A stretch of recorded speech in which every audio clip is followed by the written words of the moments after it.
Bonjour, aujourd'hui on va voir un théorème et ça s'appelle théorème des gendarmes, comme ça se prononce, théorème des gendarmes. Donc cet théorème on l'utilise souvent pour trouver les limites des suites. Ici on va prendre comme exemple une suite avec du sinus. Et donc on a pris comme exemple la limite quand n tend vers plus l'infini de sinus de n sur 2 sur n racine carrée de n. Donc pour trouver cette limite, on va faire appel au théorème du gendarme. Donc on sait que on a limite quand n tend vers plus l'infini de n est égal à plus l'infini, et limite quand n tend vers plus l'infini de racine carrée de n est plus l'infini. Donc le produit évidemment est tend vers plus l'infini. Donc limite quand n tend vers plus l'infini de n racine carrée de n est égal à plus l'infini. D'où, parce que là, n racine carrée de n, on l'a au dénominateur. Donc il faut qu'on trouve la limite de l'inverse de cette expression. Et donc la limite quand n tend vers plus l'infini de 1 sur n plus racine carrée de n est égal à 0. Pourquoi? Parce que ici, on a 1 sur plus l'infini. Et donc, pour que vous vous rappelez de cette limite, c'est-à-dire quelque chose sur plus l'infini, ça tend toujours vers 0. C'est comme si on vous donne par exemple 1 euro et on vous dit de le partager pour une population, par exemple la population française. Donc, vous n'allez rien donner. C'est-à-dire qu'il n'y aura que des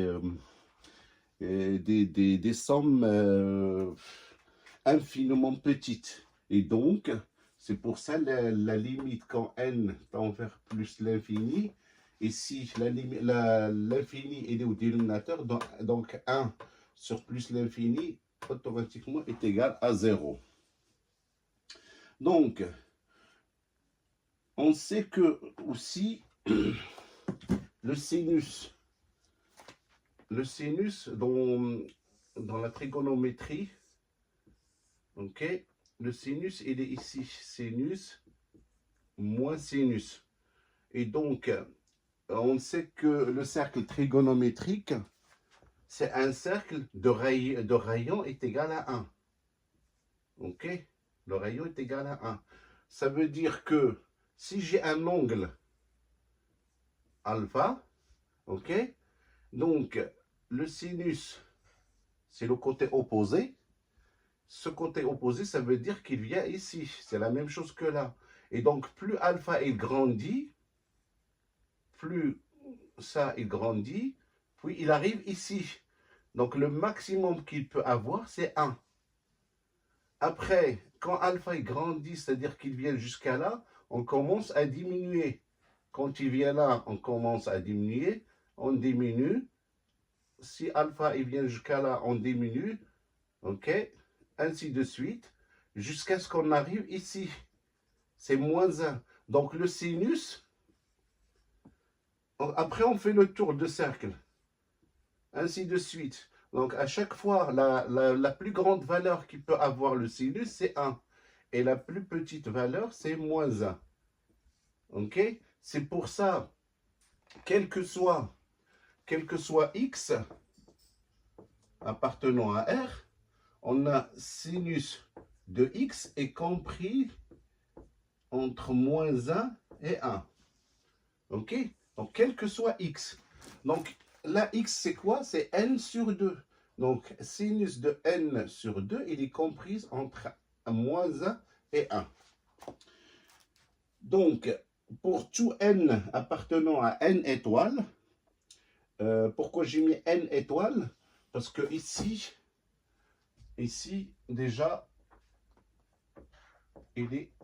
c'est n étoiles. Parce qu'on divise par n et on ne peut pas diviser par 0. Donc, cette quantité-là, il faut qu'il soit différent de 0. Donc, ça veut dire que n est différent de 0. Et si n est différent de 0, ça veut dire que n appartenant à n étoiles. Donc, Puisqu'on a sinus qui est compris entre moins 1 et 1, ça veut dire que cette sinus, ça c'est quel que soit x appartenant à R. Donc n sur 2, ça fait partie. N sur 2, c'est une valeur qui appartient à R. Donc sinus de n sur 2, il est comprise entre moins 1 et 1.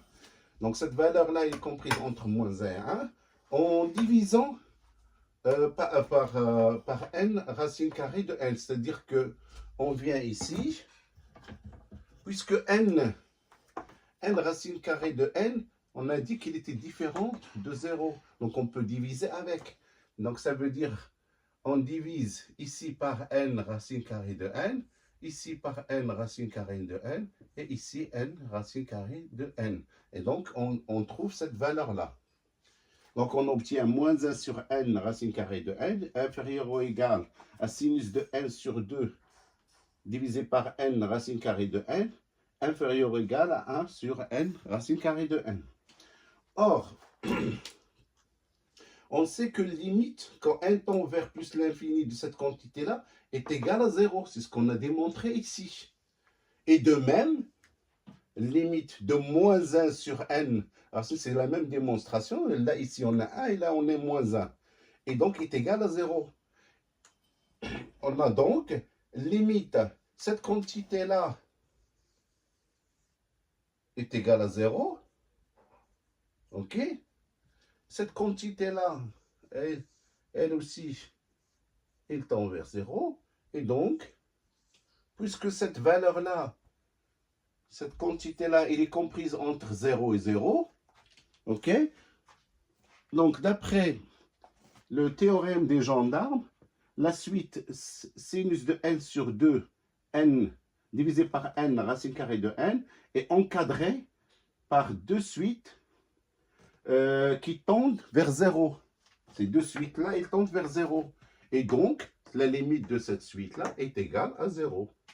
Et donc, on a trouvé, juste pour info, on parle de théorème de gendarme, parce que vous voyez qu'on a pris cette valeur-là, cette quantité-là, et on l'a encadrée entre deux valeurs.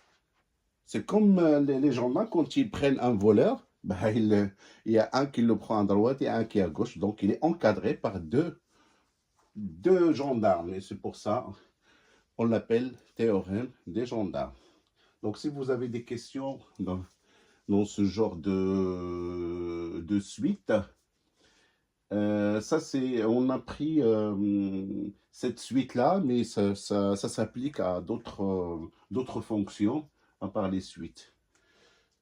Donc, j'attends vos commentaires si vous avez des questions. Posez des questions. Il n'y a pas de questions bêtes. Donc, j'insiste sur cette notion. Questions bêtes n'existe pas. Donc, posez vos questions. Je vous répondrai dès que j'ai votre message et votre commentaire. Merci et au revoir.